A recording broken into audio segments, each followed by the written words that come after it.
ಬೆಟ್ಟದ ಮೇಲೆ ಗೋಲ್ಡನ್ ಹಾಲ್ ಒಳಗಡೆ ನಮ್ಮೆಲ್ಲರ ಎಂಟ್ರಿ ಹೇಗಾಗಿದೆ? ಎಲ್ರಿಗೂ ನೆನಪಿದೆಯಲ್ವಾ? ಬಾಬಾ ಹೇಗೆ ನಮ್ಮನ್ನು ಗೋಲ್ಡನ್ ಹಾಲ್ ಒಳಗಡೆ ಎಂಟರ್ ಹೇಗಾಯಿತು ಅಂತ. ಗೋಲ್ಡನ್ ಹಾಲ್ನಲ್ಲಿ ಎಂಟ್ರ್ ಹೇಗಾಯಿತು? ಸೂಕ್ಷ್ಮ ವತನದಲ್ಲಿ ನಾವು ಬಲ ಇದ್ವಿ, ಬಾಬರವರ ಸಮ್ಮುಖದಲ್ಲಿದ್ವಿ. ಬಾಬನ ಒಂದು ಮಸ್ತಕಕ್ಕೆ ನಮ್ಮ ಮಸ್ತಕ ಸ್ಪರ್ಶವಾಯಿತು. ಆದರೆ ಎತ್ತರಕ್ಕೆ ಕರ್ಕೊಂಡ್ಬಂದರು, ಅಭ್ಯಾಸ ಮಾಡಿಸಿದ್ರು, ಹಾರತ ಬನ್ನಿ ಮಕ್ಕಳೇ ಅಂತ. ಗೋಲ್ಡನ್ ಬೆಟ್ಟದ ಮೇಲೆ ಗೋಲ್ಡನ್ ಹಾಲ್ ಕ್ಲೋಸ್ ಆಗಿತ್ತು. ಮಮ್ಮ ದಾದಿ ಇದ್ರು. ದಾದಿ ದೃಷ್ಟಿ ಕೊಡ್ತಾ ತಿಲಕ ಇಟ್ರು. ಮಮ್ಮ ನೀರನ್ನು ಸಿಂಪಡಿಸಿದ್ರು, ಅಮೃತವನ್ನು ಸಿಂಪಡಿಸಿದ್ರು. ಎಲ್ಲ ನೆಗೆಟಿವ್ ಹಿಡನ್ ಬ್ಲ್ಯಾಕ್ ಎನರ್ಜಿ ಭಸ್ಮವಾಯಿತು. ಕೋಟಿಯಲ್ಲಿ ಕೆಲವರಿಗೆ ಇದರ ಅಭ್ಯಾಸ ಅನುಭವ ಆಗುತ್ತೆ. ಆ ಕೆಲವರು ನಾವುಗಳಾಗಬೇಕು. Hidden negative black energy Mohini ರೂಪ ಭಸ್ಮವಾಗಿ ಒಳಗಡೆ ಹೆಜ್ಜೆ ಇಟ್ಟರೆ ದಾದಿಯರು ಸಾಲಾಗಿ ಹೂಗಳ ಸುರಿಮಳೆಯನ್ನು ಮಾಡ್ತಾ ಇದ್ದಾರೆ. ಹೂಗಳ ಸುರಿಮಳೆಯಲ್ಲಿ ನಾವೆಲ್ಲರೂ ಅನುಭವ ಮಾಡ್ತಾ ಇದ್ದೇವೆ.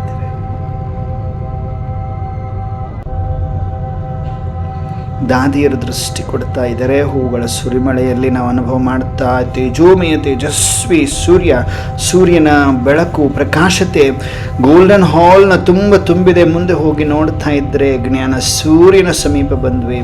ಜ್ಞಾನ ಸೂರ್ಯ ಶಿವಬಾಬಾ ಸೆಕೆಂಡಿನಲ್ಲಿ ಬ್ರಹ್ಮ ಬಾಬರವರನ್ನು ತನ್ನ ಸಮೀಪದಲ್ಲಿ ಕರೆದು ಅವರ ಭ್ರುಕುಟಿಯ ಮಧ್ಯದಲ್ಲಿ ವಿರಾಜಮಾನರಾದರು. ಅನುಭವ ಮಾಡ್ತಾ ಇದ್ದೀರಿ? ಎಲ್ಲರೂ ಅನುಭವ ಮಾಡ್ತಾ ಇದ್ದೀರಿ? ಸೂಕ್ಷ್ಮ ವತನದಲ್ಲಿ ಪವರ್ಫುಲ್ ಏಂಜಲ್ಸ್, ಪರಮಾತ್ಮ ಫರಿಸ್ತಗಳಲ್ವ, ನಾವೆಲ್ಲರೂ ಅನುಭವ ಮಾಡ್ತಾ ಇದ್ದೀವಿ. ಪರಮಾತ್ಮನ ಸಾನ್ನಿಧ್ಯದಲ್ಲಿದ್ದೇವೆ, ಅತ್ಯಂತ ಸಮೀಪದಲ್ಲಿದ್ದೇವೆ. ಬಾಪ್ ದಾದ ನಾವೆಲ್ಲ ಮಕ್ಕಳನ್ನ ತನ್ನ ಛತ್ರ ಛಾಯೆಯಲ್ಲಿ ಅವ್ಯಕ್ತ ಫರಿಸ್ತಾಭವದ ವರದಾನವನ್ನು ಕೊಟ್ಟು ತನ್ನ ಛತ್ರ ಛಾಯೆಯಲ್ಲಿ ಕೂರಿಸ್ತಾ ಇದ್ದಾರೆ. ನಾವೆಲ್ಲರೂ ಪರಮಾತ್ಮ ಛತ್ರ ಛಾಯೆಯಲ್ಲಿ ಗೋಲ್ಡನ್ ಹಾಲ್ ಒಳಗಡೆ ದಾದಿಯರು ಕೂಡ ಇದ್ದಾರೆ. ನಮ್ಮೆಲ್ಲರನ್ನ ಬಾಪದಾದ ಕೂರಿಸಿದ್ದಾರೆ. ಓಕೆ, ನಾವೆಲ್ಲರೂ ಅಲ್ಲಿ ಮನಸ್ಸು ಬುದ್ಧಿಯಿಂದ ಸೂಕ್ಷ್ಮ ವತನದಲ್ಲಿ ಏಕಾಗ್ರ ಚಿತ್ತ ಏಕರಸ ಸ್ಥಿತಿ ಏಕಾಂತವಾಸಿಯಾಗಿ ಕುಳಿತಿದ್ದೇವೆ. ಅವ್ಯಕ್ತ ಫರಿಸ್ತಾ ಸ್ಟೇಜ್ ಇದೆ. ಬಾಬಾ ನೋಡ್ತಾ ಇದ್ದರೆ ನಷ್ಟ ಮೋಹ ಬನ್ನೆಕ್ಕಿ ಬೆನ್ನ ಯುಕ್ತಿಯ ನಾನು ಹೇಳ್ಕೊಡ್ತೀನಿ ಮಕ್ಕಳೇ ನಿಮಗೆ ಅಂತ. ಸ್ವಲ್ಪ ಸ್ಟ್ರಾಂಗ್ ಆಗಬೇಕು, ನಾವು ಗಟ್ಟಿ ಆಗಬೇಕು. ಗಟ್ಟಿ ಇದೆಯಾ ಹೃದಯ ಎಲ್ರದು? ನಷ್ಟ ಮೋಹ ಆಗಲಿಕ್ಕೆ ಗಟ್ಟಿ ಇದೆಯಾ ಎಲ್ರದು? ಗಟ್ಟಿ ಇದ್ದೇವೆ ತಾನೇ ಎಲ್ರು? ಯಾರೋ ಒಂದು ಪಾಯಿಂಟ್ ಹೇಳಿದ್ರಲ್ಲ ಮೊನ್ನೆ, ಯಾವ ಗಟ್ಟಿ ಆದರೆ ದೇವರು ಗಟ್ಟಿ ಆಗ್ತಾನೆ ಅಂತ. ನಿಜ ಅದು. ಯಾರೋ ಹೇಳಿದ್ರಿ, ಮಾತೇ ಇರಲ್ಲ, ಯಾರೋ ಹೇಳಿದ್ರಿ ಗಟ್ಟಿ ಆದರೆ ದೇವರು ಗಟ್ಟಿ ಆಗ್ತಾನೆ ಅಂತ. ಡೆಫಿನೆಟ್ಲಿ ಬಾಬಾ ಗಟ್ಟಿ ಆಗಿದ್ದಾನೆ ನಮ್ಮೆಲ್ರಿಗೂ. ಸೂಕ್ಷ್ಮ ವತನದಲ್ಲಿ ಇದ್ದೀವಿ. ಬಾಬಾ ಏನು ಹೇಳ್ತಾ ಇದ್ರು ಒಂದು ಶಾರ್ಟಲ್ಲಿ ನೋಡಿ, अपने को हर एक ಸ್ಮೃತಿ ಸ್ವರೂಪ ಸಮಸ್ತೆ ಹೋ. ನೀವೆಲ್ಲರೂ ನಿಮ್ಮನ್ನು ನೀವು ಸ್ಮೃತಿ ಸ್ವರೂಪ ಅಂತ ತಿಳ್ಕೊಂಡಿದ್ದೀರಾ ಅಂತ ಕೇಳಿದರು. ಸ್ಮೃತಿ ಸ್ವರೂಪ ಆಗಿ ಸ್ಮೃತಿ ಸ್ವರೂಪ ಹೋ ಜಾನೇಸೆ, ಸ್ಮೃತಿ ಸ್ವರೂಪ ಅಂತ ತಿಳ್ಕೊಳ್ಳುವುದರಿಂದ ಸ್ಥಿತಿ ಏನಾಗ್ತದೆ ನಿಮ್ಮದು ಮತ್ತೆ ಯಾವಾಗ ಆಗ್ತದೆ? स्मृति स्वरूप तब बनते हैं जब नष्ट मोह हो जाते हैं. तो ऐसे नष्ट मोह स्मृति स्वरूप बने हो कि अभी विस्मृति स्वरूप हो. बाबा कहते हैं स्मृति स्वरूप से विस्मृति में क्यों आ जाते हो बच्चे अंत क्वेश्चन कहते. जरूर कोई ना कोई मोह अर्थात लगाव अब तक रहा हुआ है. ಖಂಡಿತವಾಗ್ಲೂ ಒಂದಲ್ಲ ಒಂದು ಮೋಹ ಲಗಾವ್ ಇದ್ದೇ ಇದೆ, ಉಳ್ಕೊಂಡಿದೆ, ಪಕ್ಕ ಉಳ್ಕೊಂಡಿದೆ ಅಂತಾರೆ ಬಾಬರವರು. ಅದಕ್ಕೋಸ್ಕರನೇ ನೀವು ಸ್ಮೃತಿ ಸ್ವರೂಪರ ಅನುಭವ ಆಗ್ತಾ ಇಲ್ಲ ನಿಮಗೆ. तो क्या जो बाप से पहले वायदा किया है कि और संग तोड़ एक संग जोड़ेंगे, क्या यहाँ पहला वायदा निभाने नहीं आता है? अंदर बाबरवर पहला वायदा ही नहीं निभाएंगे तो पहले नंबर के पूज्य में राज्य अधिकारी व राज्य के संबंध में कैसे आवेंगे? क्या सेकंड जन्म के राज्य में आना है? ಎರಡನೇ ಜನ್ಮದ ಒಂದು ರಾಜ್ಯದಲ್ಲಿ ಬರಬೇಕಂತ ಮಾಡಿದರೆ जो पहला वायदा नष्टमोहा होने का निभाते हैं वही पहले जन्म के राज्य में आते हैं। पहला वायदा कहो, पहला पाठ कहो, पहला ज्ञान की पहली बात कहो, पहला अलौकिक जन्म का श्रेष्ठ संकल्प कहो, क्या उसको निभाना मुश्किल लगता है क्या? अपने स्वरूप में स्थित होना व अपने आप की स्मृति में रहना, यह कोई जन्म में मुश्किल लगा? सहज ही स्मृति आने से स्मृति स्वरूप बनते आए हो ना, तो इस अलौकिक जन्म के स्वस्वरूप को स्मृति में मुश्किल क्यों अनुभव करते हो बच्चे? सबकी साधारण मनुष्य के लिए भी कहावत है कि मनुष्य आत्मा की विशेषता ही यह है कि मनुष्य जो चाहे वह कर सकता है। पशुओं और मनुष्य आत्मा में मुख्य अंतर यही तो है। तो जब साधारण मनुष्यात्मा जो चाहे सो करके दिखा रही है, तो क्या आप श्रेष्ठ मनुष्य आत्माएं, शक्ति स्वरूप आत्माएं, नॉलेजफुल आत्माएं, बाप के समीप संपर्क में आने वाली आत्माएं, बाप की डायरेक्ट पालना लेने वाली आत्माएं, पूजनीय आत्माएं, बाप से भी श्रेष्ठ मर्तबा पाने वाली आत्माएं जो चाहे वह नहीं कर सकती है बच्चे? बाबा ಕೇಳಿದ್ರು। तो साधारण और श्रेष्ठ में अंतर ही क्या रहा? साधारण आत्माएं जो चाहे कर सकते हैं, लेकिन अंडरलाइन ಮಾಡ್ಕೊಳ್ಳೋಕೆ ಹೇಳಿದ್ರು बाबा। साधारण आत्माएं जो चाहे वह कर सकते हैं, लेकिन जब चाहे जैसे चाहे वैसे नहीं कर सकती है, क्योंकि उन्हों में प्रकृति की पावर है। ಪ್ರಕೃತಿಯ ಪಾವರ್ ಇದೆ ಯಾರಲ್ಲಿ?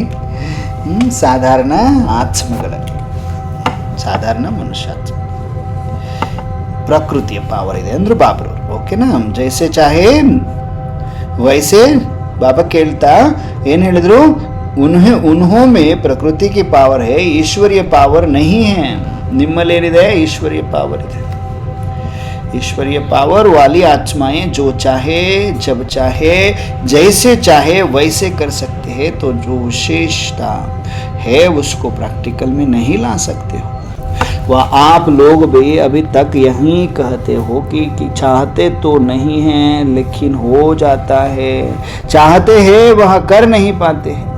यह बोल मास्टर सर्वशक्तिवान के व श्रेष्ठ आत्माओं के नहीं है अंदर बाबू, साधारण आत्माओं का है। तो क्या अपने को साधारण आत्माएं कहला सकते हो? अपना अलौकिक जन्म, अलौकिक कर्म जो है उसको भूल जाते हो? किसी भी वस्तु से व किसी भी व्यक्ति से कोई भी व्यक्त भाव से लगाव क्यों होता है? क्या जो भी वस्तु देखते हो उन वस्तुओं की तुलना में जो अलौकिक जन्म की प्राप्ति है वह और यहाँ वस्तुएं उन्हों में रात दिन का अंतर नहीं अनुभव हुआ है। बाबा ಎಲ್ಲ ನಾವೆಲ್ಲರಿಗೂ ಹೇಳ್ತಾ ಇದ್ರು। ಏನು ಅರ್ಥ ಆಗಿದೆ ನಮ್ಮೆಲ್ಲರಿಗೂ? ನಷ್ಟಮೋಹ ಯಾಕಾಗಿಲ್ಲ ನಾವು? ಯುಕ್ತಿ ಹೇಳ್ತಾ ಬರ್ತಾರೆ ಬಾಬು, ಯುಕ್ತಿ ಹೇಳ್ತಾ ಬರ್ತಾರೆ। उन्हों में रात दिन का अंतर नहीं अनुभव हुआ ಅಂತ ಕೇಳ್ತಾರೆ ಬಾಬ್ರವರು। क्या व्यक्त भाव से प्राप्त हुआ दुख अशांत का अनुभव अब तक पूरा नहीं किया है क्या? जो भी व्यक्तियों देखते हो उन सर्व व्यक्तियों से पुरानी दुनिया के नातों को व संबंध को इस अलौकिक जन्म के साथ समाप्त नहीं किया है। ओ ಮರುಜೀವ ಜನ್ಮ ನಿಮ್ಮದು, ಹೊಸ ಜನ್ಮ ನೀವು ಸತ್ತು ಹೊಸ ಜನ್ಮವನ್ನು ಪಡೆದಿದ್ದೀರಿ ನೀವು। ಬ್ರಾಹ್ಮಣ ಜನ್ಮ ನಿಮ್ಮದು, ಮರುಜೀವ ಜನ್ಮ ನಿಮ್ಮದು। ಆದರೂ ಕೂಡ ಹೆಂಗೆ ನೆನಪು ಮಾಡ್ಕೊಳ್ತೀರಿ ನೀವು ಹಳೆಯ ಜನ್ಮವನ್ನು, ಶೂದ್ರ ಜನ್ಮವನ್ನು ಹೇಗೆ ನೆನಪು ಮಾಡ್ಕೊಳ್ತೀರಿ ಅಂತ ಕೇಳ್ತಾ ಇದ್ರಲ್ವಾ ಬಾಬಾ ಮಧ್ಯದಲ್ಲಿ। जो भी व्यक्तियां देखते हो उन सर्व व्यक्तियों से पुरानी दुनिया के नातों को व संबंध को इस अलौकिक जन्म के साथ समाप्त नहीं किया। बाबा कहता है जब जन्म नया हो गया तो पुराने जन्म के व्यक्तियों के साथ पुराने संबंध समाप्त नहीं हो गया क्या? नए जन्म में पुराने संबंध का लगाव रहता है क्या? तो व्यक्तियों से भी लगाव रख ही कैसे सकते हो? जबकि वह जन्म ही बदल गया तो जन्म के साथ संबंध और कर्म नहीं बदला। बाबा के ಯಾವಾಗ ನೀವು ಹೊಸ ಜನ್ಮವನ್ನೇ ಪಡೆದುಕೊಂಡ್ರಿ, ಹಳೆಯ ಜನ್ಮ ಈಗ ಹಿಂದಿನ ಜನ್ಮದಲ್ಲಿ ನೀವು ಏನೆಲ್ಲ ಹೇಗಿದ್ರಿ, ಏನೆಲ್ಲ ನಿಮ್ಗೆ ಯಾರೆಲ್ಲ ಇದ್ರು ನಿಮ್ಮ ಜೊತೆಗೆ ಅನ್ನೋದು ಏನೂ ನೆನಪಿರೋದಿಲ್ಲ. ಹಾಗೆ ನಿಮ್ಮದು ಮರುಜೀವ ಆಯಿತು, ಬ್ರಾಹ್ಮಣ ಜನ್ಮ ಆಯಿತು. ಬ್ರಾಹ್ಮಣ ಜನ್ಮದಲ್ಲಿ ಹಳೆಯ ಜನ್ಮದ್ದು ಕೂಡ ಶುದ್ರತ್ವದ್ದು ಕೂಡ ಆ ಶುದ್ರತ್ವ ಇದ್ದಾಗ ಆ ಹಳೆಯ ಜನ್ಮದಲ್ಲಿ ಏನು ಸಂಪರ್ಕ ಇರ್ತಿತ್ತು ಆ ಸಂಬಂಧಗಳು ಅದು ನಿಮ್ಮದು ಅಲೌಕಿಕ ಜನ್ಮದ ಜೊತೆಗೆ ನೀವು ಸಮಾಪ್ತಿ ಮಾಡ್ಕೊಳ್ಳಿಲ್ವಾ ಹಳೆ ಸಂಬಂಧವನ್ನು ಅಂತಿದ್ದಾರೆ ಬಾಬರವರು. ಯಾವಾಗ ಜನ್ಮ ಹೊಸದಾಯಿತು ಅಂದಾಗ ಹಳೆಯ ಜನ್ಮದ ವ್ಯಕ್ತಿಗಳ ಜೊತೆಗೆ ಹಳೆಯ ಸಂಬಂಧ ಸಮಾಪ್ತಿ ಆಗಿಲ್ವಾ ಅಂತ ಕೇಳ್ತಾರೆ. ಆಗಬೇಕಾಗಿತ್ತು, ಆಗಿಲ್ಲ. ಅದರ ಅರ್ಥ ಏನೋ ನಮ್ದು ಎಲ್ಲ ಹಳೆಯ ಜನ್ಮದ್ದೆಲ್ಲ ನೆನಪಿದೆ ನಮಗೆ. ಹಾಗಾದರೆ ಏನಾಯಿತು, ನಮ್ಮದು ಎಷ್ಟು ದೊಡ್ಡ ಕುಟುಂಬ ಆಯಿತು, 84 ಅಪ್ಪ ಅಮ್ಮ, 84 ಜನ್ಮ ಅಪ್ಪ ಅಮ್ಮ ಎಲ್ಲರದು ನೆನಪಿದೆಯಾ ನಮಗೆ? ಅಥವಾ ಲಾಸ್ಟ್ ಜಸ್ಟ್ ಈ ಒಂದು ಜನ್ಮ ಏನಿದೆ ಇದಕ್ಕಿಂತ ಹಿಂದುಗಡೆ ಇರುವಂತಹ ಜನ್ಮ ನೆನಪಿದೆಯಾ ನಮಗೆ? ನೆನಪಿಲ್ವಲ್ಲ. ಆದರೂ ಕೂಡ ಯಾಕೆ ನೀವು ಬ್ರಾಹ್ಮಣ ಜನ್ಮ ಅಲೌಕಿಕ ಜನ್ಮ ಆದ ಮೇಲೂ ಕೂಡ ಹಳೆಯ ಸಂಬಂಧದ ಲಗಾವ್ ಯಾಕಿರ್ತದೆ ನಿಮಗೆ, ನಾನು ಕೇಳ್ತಾ ಇದ್ದೀನಿ ಅಂತಿದ್ದಾರೆ ಪಾಪರು. ಆ ವ್ಯಕ್ತಿಗಳಿಂದ ಲಗಾವ್ ಅದು ಹೆಂಗೆ ಇಟ್ಕೊಳ್ತೀರಿ ನೀವು? ಹಳೆಯ ಜನ್ಮದಲ್ಲಿರುವಂಥವ್ರ ವ್ಯಕ್ತಿಗಳು, ಅವರ ಒಂದು ಲಗಾವ್ ಹೇಗಿರ್ತದೆ? ಪಾಪನ ಒಂದು ಇದರಲ್ಲಿ ವಿಶೇಷತೆ ಏನು ಅಂದರೆ, ಸೂಕ್ಷ್ಮತೆ ಏನಿದೆ ಇದರಲ್ಲಿ. ಸೂಕ್ಷ್ಮತೆ ಏನಿರ್ತದೆ ಅಂದರೆ, ನಾವೆಲ್ಲರೂ ಕಾರ್ಮಿಕ್ ಅಕೌಂಟ್ ಚುಕ್ತ ಮಾಡ್ಕೊಳ್ಳಿಕ್ಕೆ, ಈಗ ಪಾತ್ರವನ್ನು ಮಾಡಲಿಕ್ಕೆ ಒಂದೊಂದು ಕುಟುಂಬದಲ್ಲಿ ಬಂದಿದ್ದೀವಿ. ಯಾವಾಗ ನಾವು ಲೌಕಿಕ ಜನ್ಮ ಇತ್ತು ಆವಾಗ ಕಾರ್ಮಿಕ ಅಕೌಂಟ್ದಿತ್ತು, ಎಲ್ಲ ಓಕೆ ನಡೀತಾ ಇದೆ, ನಡೀಲಿ. ಆದರೆ ಯಾವಾಗ ಪರಮಾತ್ಮ ಬಂದರು, ನಿಮಗೆ ಒಂದು ಸ್ಮೃತಿ ಕೊಟ್ಟರು, ನೀವು ಒಂದು ಆತ್ಮ ಅಂತ ಹೇಳಿದರು. ನೀವು ದೇಹ ಅಲ್ಲ ಆತ್ಮ ಅಂದಾಗ ನಾವು ನೋಡ್ಕೋಬೇಕಾಗಿರೋದು ಕನ್ನಡಿಯಲ್ಲಿ, ಜ್ಞಾನದ ಕನ್ನಡಿಯಲ್ಲಿ ನೋಡಬೇಕಾಗಿರೋದು ಪರಮಾತ್ಮ. ಆತ್ಮ ಅಂದ ತಕ್ಷಣವೇ ಶರೀರ ಮರೆತು ಹೋಗ್ತದೆ, ಶರೀರದ ಸಂಬಂಧ ಮರೆತು ಹೋಗ್ತದೆ.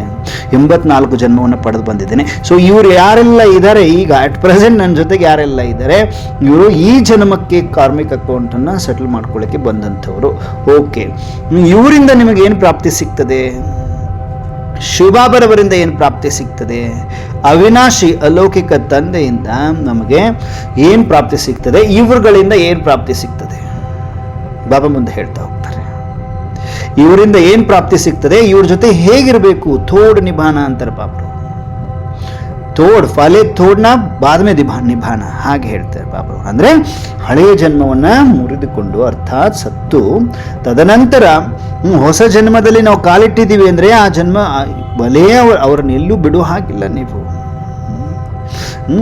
ಕೆಲವೊಬ್ಬರು ಹೇಳ್ತಾರೆ ನಿಭಾಯಿಸಲೇಬೇಕಲ್ಲ ಅಂತ. ನಿಭಾಯಿಸೋದಲ್ಲ, ಅದು ನೀವು ಸಿಕ್ಕಾಕ್ಕೊಳ್ಳೋದು ಅಂತಾರೆ ಬಾಬರವರು. ನಿಭಾಯಿಸೋದಲ್ಲ, ಅದು ಸಿಕ್ಕಾಕ್ಕೊಳ್ಳೋದು ನೀವು ಮಾಡೋದು ಅಂತಾರೆ.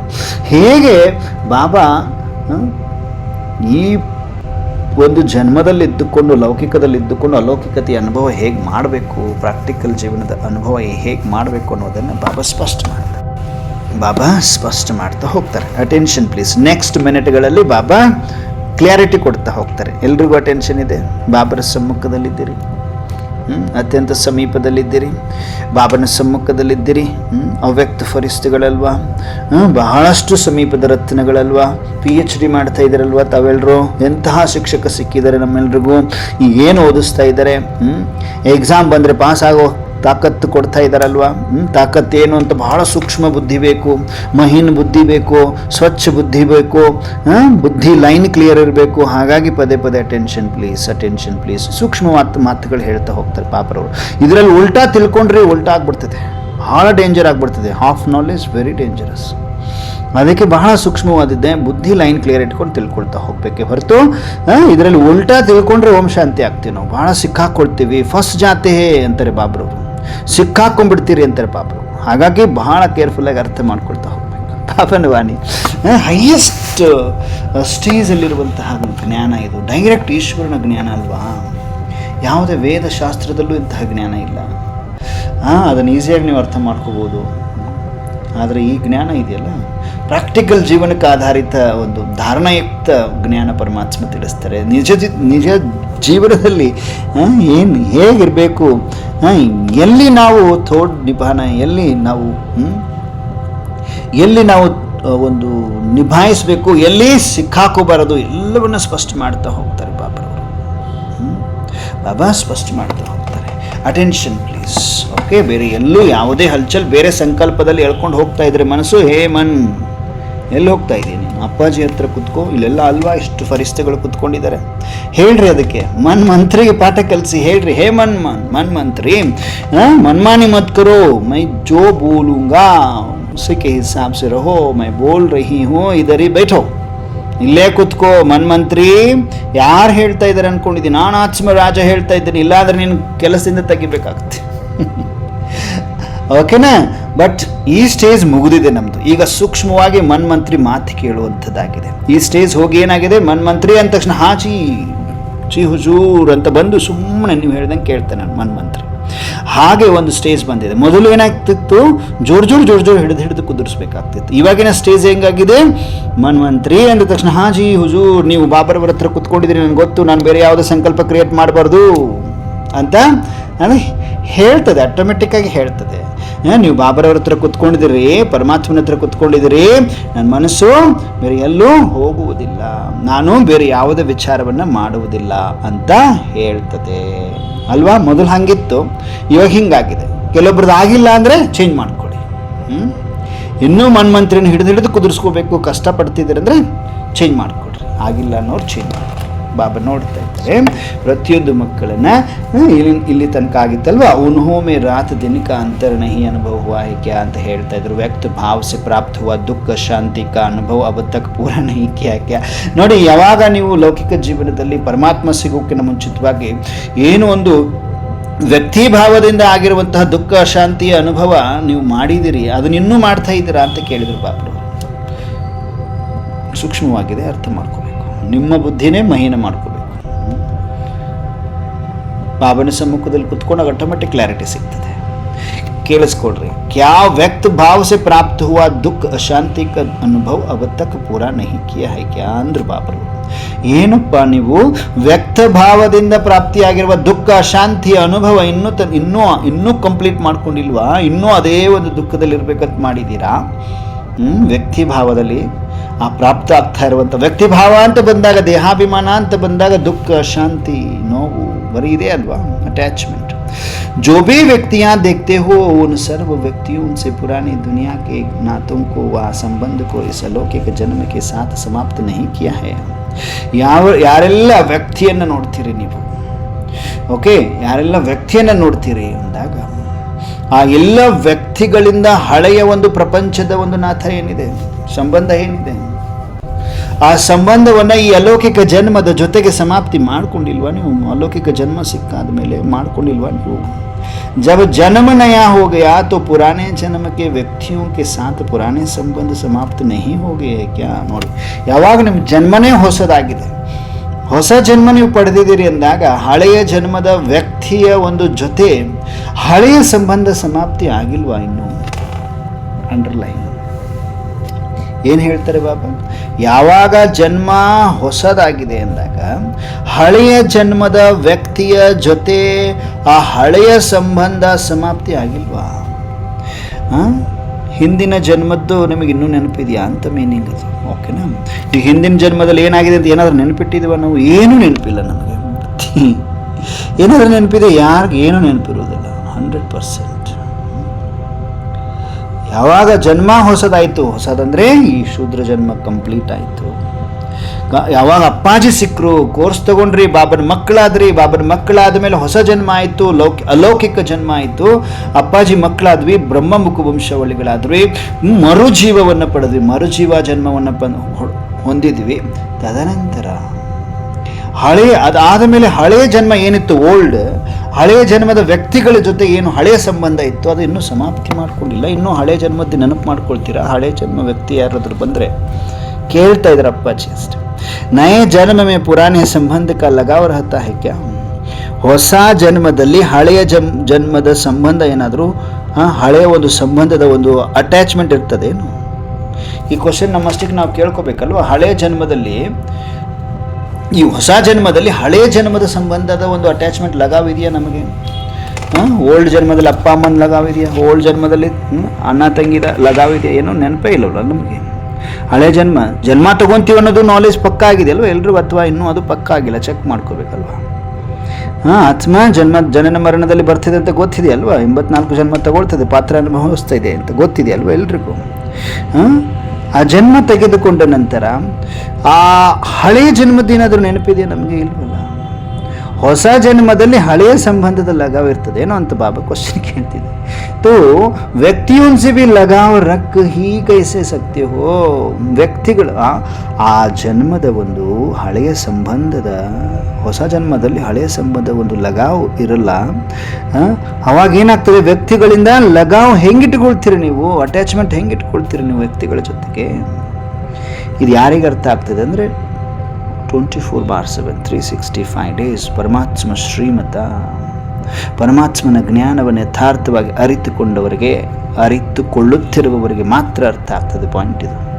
ಇಲ್ಲಾಂದರೆ ಉಲ್ಟಾ ಪಲ್ಟಾ ಆಗ್ಬಿಡ್ತದೆ, ಡಬಲ್ ಉಲ್ಟಾ ತಿಳ್ಕೊಂಡ್ಬಿಡ್ತೀರಿ ನೀವು. ಬಾಬಾ ಹೇಳೋದನ್ನು ವ್ಯಕ್ತಿಯೋं से भी लगाव रख ही कैसे सकते हो? ವ್ಯಕ್ತಿಗಳ ಜೊತೆ ಹೇಗೆ ನೀವು ಲಗಾವ್ ಇಟ್ಟುಕೊಳ್ತೀರಿ? जबकि वह जन्म ही बदल तो व्यक्तियों से भी लगाव रख कैसे सकते हो? जबकि वह जन्म ही बदल गया तो जन्म के साथ संबंध और कर्म नहीं बदला. ಬಾಬಾ ಕೇಳ್ತಿದ್ದಾರೆ. ಏನು ಹೇಳಿದ್ರು ಬಾಬಾ? ಯಾವಾಗ ಜನ್ಮನೇ ಬದಲಾವಣೆ ಆಯಿತು ಅಂದಾಗ ಜನ್ಮದ ಜೊತೆಗೆ ಸಂಬಂಧ ಹಾಗೂ ಕರ್ಮ ಬದಲಾವಣೆ ಆಗಿಲ್ವಾ? ಜನ್ಮದ ಜೊತೆಗೆ ನಮ್ಮೆಲ್ಲರದ್ದು ಜನ್ಮ ಬದಲಾಗಿದೆ ಅನ್ನೋದನ್ನೇ ಫಸ್ಟ್ ಕೆಲವೊಬ್ಬರಿಗೆ ಗೊತ್ತೇ ಇಲ್ಲ. ನಮ್ಮಲ್ಲಿ ಪರಮಾತ್ಮನ ಮಕ್ಕಳಲ್ಲೇ ಗೊತ್ತಿಲ್ಲ. ಗೊತ್ತಾ, ನಮ್ದು ಹೊಸ ಜನ್ಮ ಇದು, ಮರುಜೀವ ಜನ್ಮ ಇದು, ಬ್ರಾಹ್ಮಣ ಜನ್ಮ ಇದು, ನಾವು ಶೂದ್ರರಲ್ಲ, ಹೊಸ ಜನ್ಮ ಪಡೆದಿದ್ದೀವಿ ಅಂತಲೇ ಗೊತ್ತಿಲ್ಲ ಕೆಲವೊಬ್ಬರಿಗೆ. ಸೊ ಗೊತ್ತು ಮಾಡ್ತಾ ಇದ್ದಾರೆ ಬಾಬರವರು. ಇನ್ನೂ ಗೊತ್ತಿಲ್ಲ ಅಂದರೆ ಇನ್ನೂ LKG UKG ಇದ್ದಾರೆ. ನೀವು PhDಗೆ ಬಂದಿದ್ದೀರಿ, ಡೈರೆಕ್ಟ್ ಜಂಪ್ ಮಾಡಿ ಬಂದಿದ್ದೀರಿ, ಹಾಗಾಗಿ PhDಯಲ್ಲಿ ಸ್ವಲ್ಪ ಟಫ್ ಅನ್ನಿಸ್ತಾ ಇದೆ. ಅದನ್ನು ಅರ್ಥ ಮಾಡ್ಕೊಳ್ಳಿ. ಹೊಸ ಜನ್ಮದಲ್ಲಿ ಹಳೆಯ ಸಂಬಂಧದ ಲಗಾವಿರ್ತದ? ಯಾವಾಗ ಜನ್ಮನೇ ಬದಲಾವಣೆ ಆಗಿದೆ, ಬ್ರಾಹ್ಮಣ ಜನ್ಮ ಆಗಿದೆ, ಜನ್ಮದ ಜೊತೆಗೆ ಸಂಬಂಧ ಆಗೋ ಕರ್ಮ ಬದಲಾವಣೆ ಆಗಿಲ್ವಾ ಕೇಳ್ತಾ ಇದ್ದಾರೆ ಪಾಪರು. ಜನ್ಮ ಹೊಸದಾಯಿತು, ಜನ್ಮನೂ ಬದಲಾವಣೆ ಆಯಿತು, ನಿಮ್ದು ಹೊಸ ಜನ್ಮ ಆಯಿತು, ಬದಲಾವಣೆ ಆಯಿತು, ಜನ್ಮದ ಜೊತೆಗೆ ಸಂಬಂಧ ಹಾಗೂ ಕರ್ಮ ಬದಲಾವಣೆ ಆಗಿಲ್ವಾ ಮಕ್ಕಳೇ ಅಂತಿದ್ದಾರೆ ಪಾಪ. ಬದಲಾವಣೆ ಆಗಿಲ್ವಾ ಕೇಳ್ತಿದ್ದಾರೆ. ವಾತೋ ಯಹ ಕಹೋ ಕಿ ಅಬ್ ತಕ್ ಅಲೌಕಿಕ ಜನ್ಮ ನಹಿ ಹುವಾ ಹೈ. ಒಂದು ವೇಳೆ ಬಾಬಾ ಹೇಳ್ತಿರೋದು ಕೇಳಿಸ್ಕೊಳ್ರಿ, ಯಾವಾಗ ಜನ್ಮ ಸಪರೇಟ್ ಚೇಂಜ್ ಆಯಿತು, ಬದಲಾವಣೆ ಆಯಿತು ಅಂದಾಗ ಜನ್ಮದ ಜೊತೆಗೆ ಸಂಬಂಧ ಕರ್ಮ ಚೇಂಜ್ ಆಗಬೇಕು. ಸಂಬಂಧ ಏನು? ಪರಮಾತ್ಮ ಸಂಬಂಧ. ಕರ್ಮ ಏನು? ಈಶ್ವರೀಯ ಕರ್ಮ. ಬಾಬಾ ಏನು ಹೇಳ್ಕೊಡ್ತಾರೆ ಶ್ರೀಮತ? ಆ ಕರ್ಮ ಬದಲಾವಣೆ ಆಗಬೇಕು. ಸಂಬಂಧ ಆ ಜನ್ಮದ ಜೊತೆಗೆ ನಮ್ಮದು ಜನ್ಮ ಹೊಸದು, ಮರುಜೀವ ಅಂದರೆ ಬ್ರಾಹ್ಮಣ ಜನ್ಮದ ಜೊತೆಗೆ ಸಂಬಂಧ ಏನು, ಕರ್ಮ ಏನು, ಅದು ಬದಲಾವಣೆ ಆಗಬೇಕು. ಇಲ್ಲ ಅಂದರೆ ಏನಾಗ್ತದೆ, ನಿಮ್ಮದು ಅಲೌಕಿಕ ಜನ್ಮ ಇನ್ನೂ ಆಗೇ ಇಲ್ಲ, ನೀವು ಇನ್ನೂ ಬ್ರಾಹ್ಮಣರೇ ಆಗಿಲ್ಲ ಅಂದುಬಿಟ್ರು ಪಾಪರು. ಡೈರೆಕ್ಟ್ ಸ್ಟ್ರೇಟ್ ಫಾರ್ವರ್ಡ್ ಆಗಿ ಹೇಳ್ಬಿಟ್ರು ಪಾಪರು. ಈಗ ನೀವು ಬದಲಾವಣೆ ಆಗಿಲ್ಲ ಜನ್ಮದ ಜೊತೆಗೆ, ಸಂಬಂಧ ಕರ್ಮ ಬದಲಾವಣೆ ಮಾಡ್ಕೊಂಡಿಲ್ಲ, ನೀವು ಇನ್ನೂ ಅಟ್ಯಾಚ್ಮೆಂಟಲ್ಲಿ ಇದ್ದೀರಿ ವ್ಯಕ್ತಿ ವೈಭವದ ಜೊತೆಗೆ. ವಿಶೇಷವಾಗಿ ವ್ಯಕ್ತಿ ಮಾತು ಹೇಳ್ತಾ ಇದ್ದಾರೆ ಬಾಬರವರು. ಇನ್ನೂ ಆ ಮೋಹದಲ್ಲೇ ಸಿಕ್ಕಾಕೊಳ್ತಾ ಇದ್ದೀರಿ, ನೀವು ಬಂಧನದಲ್ಲೇ ಇದ್ದೀರಿ ಅಂದಾಗ ನಿಮ್ದು ಅಲೌಕಿಕ ಜನ್ಮ ಆಗಿದೆ ಅಂತ ಹೆಂಗೆ ಪ್ರೂವ್ ಮಾಡ್ತೀರಿ ನೀವು? ಅಲೌಕಿಕ ಜನ್ಮ ಆಗಿಲ್ಲ ನಡೀರಿ ನೀವು ಅಂತಾರೆ ಬಾಬರವರು. अलौकिक जन्म नहीं हुआ है. साधारण रीति से जहाँ जन्म होता है, जन्म के प्रमाण ही कर्म होता है, संबंध संपर्क होता है. तो यहाँ फिर जन्म अलौकिक और संबंध लौकिक से क्यों हुआ? कर्म फिर लौकिक क्यों? बाबा ನೋಡಿ, ಸಾಧಾರಣ ರೀತಿಯಿಂದ ಎಲ್ಲಿ ಜನ್ಮ ಆಗ್ತದೆ, ಜನ್ಮದ ಪ್ರಮಾಣವೇ ಕರ್ಮ ಆಗ್ತದೆ. ಜನ್ಮದ ಪ್ರಮಾಣ ಕರ್ಮ ಆಗ್ತದೆ. ಎಲ್ಲಿ ಜನ್ಮ ತೊಗೊಂಡಿದೆ ಅದು ತಕ್ಕಂಗೆ ಅಲ್ಲಿ ಏನು ಕರ್ಮ ಮಾಡಬೇಕು ಅದೇ ರೀತಿಯಾಗಿ ಕರ್ಮ ಮಾಡ್ತೀರಿ. ಸಂಬಂಧ ಸಂಪರ್ಕವೂ ಅದೇ ರೀತಿ ಇರ್ತದೆ ಯಾವ ಇದರಲ್ಲಿ ಜನ್ಮ ತಗೊಂಡಿದ್ದೀರಿ ಅಂತ. तो यहाँ फिर जन्म अलौकिक और संबंध लौकिक से क्यों? ಬಾಬಾ ಕ್ವಶನ್ ಕೇಳ್ತಾರೆ. Attention please. ಹಾಗಾದರೆ ಜನ್ಮ ಅಲೌಕಿಕ ಆಗಿದೆ ನಿಮ್ಮದು, ಸಂಬಂಧ ಲೌಕಿಕದ ಜೊತೆಗೆ ಯಾಕೆ? ವಾ ಕರ್ಮ ಫಿರ್ ಲೌಕಿಕ ಕ್ಯೂ? ಕರ್ಮ ಮಾಡುವಾಗ ಲೌಕಿಕ ಯಾಕೆ ಕರ್ಮ ಅನ್ನಿಸ್ತಾ ಇದೆ ನಿಮಗೆ? ಸಂಬಂಧ ಲೌಕಿಕದರ ಜೊತೆಗೆ ಯಾಕಿದೆ? ಉಲ್ಟಾ ತಿಳ್ಕೊಳ್ಳೋ ಹಾಗಿಲ್ಲ, ಮತ್ತು ಕರೆಕ್ಟಾಗಿ ತಿಳ್ಕೊಂಡು ಬಾಬನಿಗೆ ಆನ್ಸರ್ ಮಾಡಬೇಕು. ಸಂಬಂಧ ಲೌಕಿಕದ ಜೊತೆಗೆ ಯಾಕಿದೆ? ಕರ್ಮ ಯಾಕೆ ಲೌಕಿಕ ಆಗಿದೆ? ಇನ್ನಾದರೂ ಅಲೌಕಿಕ ಯಾಕಿಲ್ಲ ನಿಮ್ಮ ಕರ್ಮಗಳು? ಸಂಬಂಧ ಯಾಕೆ ಅಲೌಕಿಕ ಆಗಿಲ್ಲ? ಅವ್ರನ್ನೂ ಕೂಡ ಅಲೌಕಿಕ ಮಾಡ್ಕೊಂಡಿಲ್ಲ ಅಂತ ಸೂಕ್ಷ್ಮವಾಗಿ ವಿಚಾರ ಮಾಡ್ತಾ ಹೋಗ್ರಿ. ಸಂಬಂಧ ಲೌಕಿಕ, ಹಳೆಯ ಲೆಕ್ಕಾಚಾರ ಇದ್ದಿದ್ದಕ್ಕೆ ಸಂಬಂಧ ಲೌಕಿಕದೇ ಅರ್ಥ ಇಟ್ಕೊಳ್ತೀರಾ? ಲೌಕಿಕ ಅಂತಲೇ ಇಟ್ಕೊಳ್ಳೋಕ್ಕಾಗುತ್ತಾ? ಲೆಕ್ಕಾಚಾರ ಇದೆ ಎಲ್ರಿಗೂ ಗೊತ್ತು, ಕಾರ್ಮಿಕ್ ಅಕೌಂಟ್ಸ್ ಇದೆ ಎಲ್ರಿಗೂ ಗೊತ್ತು, ನಮಗೆಲ್ರಿಗೂ ಗೊತ್ತು. ಸಂಬಂಧ ಲೌಕಿಕ ಯಾಕೆ? ಕರ್ಮ ಲೌಕಿಕ ಯಾಕೆ? ಹಳೆ ಲೆಕ್ಕಾಚಾರ ಇದೆ, ಓಕೆ, ಹಂಗೆ ಇರ್ತೀರ. ಹಾಗಾದರೆ ಅಲೌಕಿಕ ಜನ್ಮ ಪಡೆದು ಸಂಬಂಧ ಮಾತ್ರ ಲೌಕಿಕದ ಜೊತೆಗೆ ಕರ್ಮನೂ ಲೌಕಿಕ ಇರ್ತಿದ? ಇನ್ನೂ ಹಾಗೆ ಇದೆಯಾ? ಸೂಕ್ಷ್ಮವಾದ ಮಾತಿದೆ, ವಿಚಾರ ಮಾಡಿ. ಏನು ಹೇಳ್ತಾರೆ ಪಾಪರವರು? ಏನು ಅರ್ಥ ಆಗ್ತಿದೆ ನೋಡೋಣ. ಪರಿಸ್ಥಿತಿಗಳೇ, ಜನ್ಮ ನಿಮ್ಮದು अलौकिक ಆಗಿದೆ, ಓಕೆನಾ? ಬ್ರಾಹ್ಮಣ ಜನ್ಮ ಆಗಿದೆ. संबंध लौकिक से क्यों? वह कर्म फिर लौकिक क्यों?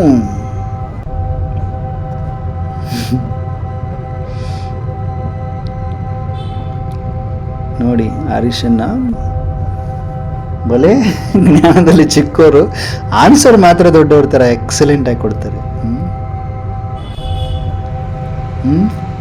ಸಂಬಂಧನೂ ಅಲೌಕಿಕ ಮಾಡ್ಕೋಬೇಕಲ್ಲ ಅವ್ರ ಜೊತೆಗೆ, ನೀವು ಕರ್ಮನೂ ಅಲೌಕಿಕ ಆಗ್ಬೇಕಲ್ವಾ? ಅವ್ರಿಗೂ ಕೂಡ ಅದೇ ದೃಷ್ಟಿಯಿಂದ ನೋಡ್ಬೇಕಲ್ವಾ ನೀವು? ನೋಡಿ ಎಷ್ಟು ಸೂಕ್ಷ್ಮವಾಗಿದೆ, ಅದನ್ನು ಕ್ರ್ಯಾಕ್ ಮಾಡಬೇಕಾಗಿದೆ, ನೀವು ಅದನ್ನು ಡಿಕೋಡ್ ಮಾಡಬೇಕಾಗಿದೆ. ಒಂದು ಪುಟಾಣಿ ಆತ್ಮ, ನ್ಯೂ ಸ್ಟೂಡೆಂಟ್ ಅದನ್ನು ಕ್ರ್ಯಾಕ್ ಮಾಡ್ತಾ ಇದ್ದಾರೆ. ಇನ್ನೂ ವಿಚಾರ ಮಾಡಿ, ಆನ್ಸರ್ ಕರೆಕ್ಟ್ ಮಾಡಿಬಿಟ್ರು ನಮ್ಮ ಹರೀಶನ್ನ. ಸ್ವಲ್ಪ ವಿಚಾರ ಮಾಡಿ. संबंध लौकिक से क्यों, कर्म फिर लौकिक क्यों? तो अब बताओ, नष्ट मोह होना सहज है व मुश्किल है, मुश्किल क्यों होता है? ಮುಂದೇನು ಹೇಳಿದ ನೋಡಿ ಪಾಪ, ಹೆಂಗೆ ಹೇಳಿ. मुश्किल ಯಾಕೆ ಆಗ್ತದೆ, ಕಷ್ಟ ಯಾಕೆ ಆಗ್ತದೆ? क्योंकि जिस समय मोह उत्पन्न होता है उस समय अपनी शक्ल नहीं देखती हो. ಬಾಬಾ ನೋಡಿ, ಶಕಲ್ ನೋಡ್ಕೊಳ್ಳೋದಿಲ್ಲ ನೀವು ಮೋಹ ಬಂದಾಗ ಅಂತ ಅರ್ಥ ಮಾಡ್ಕೊಳ್ರಿ. ಶಕಲ್ ಅಂದ್ರೆ ಏನು? ಮುಖ ಅಲ್ಲ, ಫಿಸಿಕಲ್ ಫೇಸ್ ಅಲ್ಲ. ಜ್ಞಾನದ ಕನ್ನಡಿ ಒಳಗಡೆ ಆತ್ಮ ನೋಡ್ಕೊಡ್ರಿ. ಆತ್ಮ ಅವಿನಾಶಿ ಇದೆ, 84 ಜನ್ಮದ ಪಾತ್ರ ಇದೆ ಇದರಲ್ಲಿ. ಆತ್ಮ ನನ್ನ ನೋಡ್ಕೋಬೇಕು, ಕನ್ನಡಿ ಒಳಗಡೆ, ಜ್ಞಾನದ ಕನ್ನಡಿ ಒಳಗೆ ಆತ್ಮನನ್ನು ನೋಡ್ಕೋಬೇಕು. ಆತ್ಮನನ್ನು ನೋಡ್ಕೊಂಡಾಗ ಅಲೌಕಿಕ ಜ್ಞಾನ ಹೊರಗಡೆ ಬರ್ತದೆ. ಈ ಆತ್ಮನು ಪಾತ್ರವನ್ನು ಅಭಿನಯಿಸಲಿಕ್ಕೆ ನನ್ನ ಜೊತೆಗೆ ಬಂದಿದೆ. ಕರ್ಮ ಸಂಬಂಧ ಹೇಗಿದೆ ಇದರ ಜೊತೆಗೆ? ಅಲೌಕಿಕವಾಗಿದೆ. ಪರಮಾತ್ಮನನ್ನು ಇಲ್ಲಿ ನಿಮಿತ್ತ ಮಾಡಿದ್ದಾರೆ. ಸಂಬಂಧ ಲೌಕಿಕದಿಂದ ಅಲೌಕಿಕತೆಗೆ ಅನುಭವ ಮಾಡಬೇಕು, ಮಾಡಿಸಬೇಕು. ಮತ್ತು ಕರ್ಮನೂ ಕೂಡ ಅಲೌಕಿಕ ಆಗಬೇಕು. मुश्किल क्यों होता है ಅಂತ ಕೇಳ್ತಾ ಬಾಬಾ, क्योंकि जिस समय मोह उत्पन्न होता है उस समय अपनी शक्ल नहीं देखती हो. ನೋಡಿ, ಮೋಹ ಅಂತ ಬಂದಾಗ ಬಾಬಾ ಒಂದು ಮಾತು ಹೇಳ್ತಾರೆ, ನೋಡಿರ್ತಾರಲ್ವ ಬಾಬಾ, ಅದಕ್ಕೆ ಮೋಹ ಉತ್ಪನ್ನ ಆಗ್ತದೆ. ಆ ಸಮಯ ನಿಮ್ಮ ಶಕಲನ್ನು ನೋಡ್ಕೊಡ್ರಿ. ಆಯ್ನಾ ತೋ ಮಿಲಾ ಹುವಾ ಹೈ ನಾ, ಆಯ್ನಾ ಸಾಥ್ ಮೇ ನಹೀ ರಹತಾ ಹೈ ಕ್ಯಾ? ಬಾಬಾ ನೋಡಿ, ನಿಮಗೆ ಕನ್ನಡಿ ಸಿಕ್ಕಿದೆ, ಕನ್ನಡಿ ಇಲ್ವಾ? ಜೊತೆಗೆ ಇರೋದಿಲ್ಲ. ಎಂಥ ಕನ್ನಡಿ ಪಾಕೆಟಲ್ಲಿ ಇಟ್ಕೊಂಡು ಹೇಳ್ತಿದ್ದಾರೆ ಅಪ್ಪಾಜಿ. ಯಾವ ಥರ ಕನ್ನಡಿ ಹೇಳ್ತಿದ್ದಾರೆ? ಇಷ್ಟೇ ತಿಳ್ಕೊಬೇಕಾಗಿದೆ ಈಗ ನಾವು ಇವತ್ತು. ಈ 2 ಲೈನಲ್ಲಿ ಬಹಳ ಪವರ್ಫುಲ್ ಮೀನಿಂಗ್ ಇದೆ. ಯಾರು ಹೇಳ್ತೀರಿ? ನಷ್ಟ ಮೋಹ ಹೋನಾ ಸಹಜ ಹೇ ವ ಮುಶ್ಕಿಲ್ ಹೇ ಅಂತ ಕೇಳಿದರು. ಮುಶ್ಕಿಲ್ ಕ್ಯೂ ಹೋತಾ ಹೇ ಅಂತ ಕೇಳಿದರು. ಕ್योंकि जिस समय मोह उत्पन्न होता है उस समय अपनी शक्ल नहीं देखती हो. आईना तो मिला हुआ है ना, आईना साथ में नहीं रहता है क्या?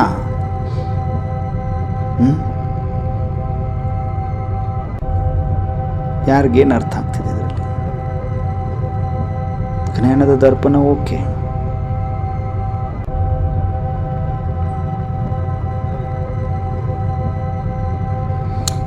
ಎಕ್ಸಾಂಪಲ್ ಮಾತೆಯರು ಇರ್ತಾರೆ, ಬಾಬನ ಮಕ್ಕಳು ಇರ್ತಾರೆ, ಮಾತೆಯರು ಇರ್ತಾರೆ, ಬಹಳ ಒಳ್ಳೆ ಮಾತೆಯರು ಇರ್ತಾರೆ, ಒಳ್ಳೆ ಜ್ಞಾನ ಇರ್ತದೆ ಅವ್ರ ಹತ್ರ. ಒಳ್ಳೆ ಜ್ಞಾನ ಇರ್ತದೆ. ದೇಹದ ಜೊತೆ ಮೋಹ ಇರ್ತದೆ. ದೇಹಕ್ಕೆ ಏನಾದ್ರು ತೊಂದರೆ ಆದರೆ ನೋವು ಅನುಭವಿಸ್ತಾರೆ. ಅಷ್ಟೇ ಅಲ್ಲದೆ ತನ್ನ ಅಂಗಸಂಗದಲ್ಲಿ ಮಕ್ಕಳಾಗಲಿ ಮೊಮ್ಮಕ್ಕಳಾಗಲಿ ಅವ್ರಿಗೆ ಏನಾದರೂ ನೋವಾದರೂ ಇವ್ರು ತಡ್ಕೊಳ್ಳುವುದಿಲ್ಲ. ಚೆಕ್ ಮಾಡಿಕೊಡ್ರಿ, ಜ್ಞಾನದ ಪಾಯಿಂಟ್ ಅಪ್ಲೈ ಮಾಡಿ ಇಲ್ಲಿ. ಅವ್ರಿಗೆ ಏನು ನೋವಾದರೂ ಇವ್ರು ಬಹಳ ನೋವು ಅನುಭವಿಸ್ತಾರೆ, ನೋವು ಅನುಭವ ಮಾಡ್ತಾರೆ.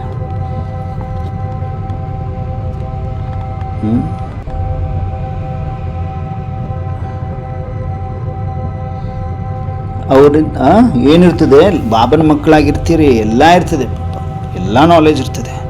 ಜವಾಬ್ದಾರಿ ಅಂತ ತಿಳ್ಕೊಳ್ತೀರಿ, ಫರ್ಜ್ ಅಂತ ತಿಳ್ಕೊಳ್ತೀರಿ. ಫರ್ಜ್ ಅಂತ ತಿಳ್ಕೊಂಡು ಏನು ಮಾಡ್ತೀರಿ, ಚಿಂತೆ ಮಾಡ್ಲಿಕ್ಕೆ ಶುರು ಮಾಡ್ತೀರಿ.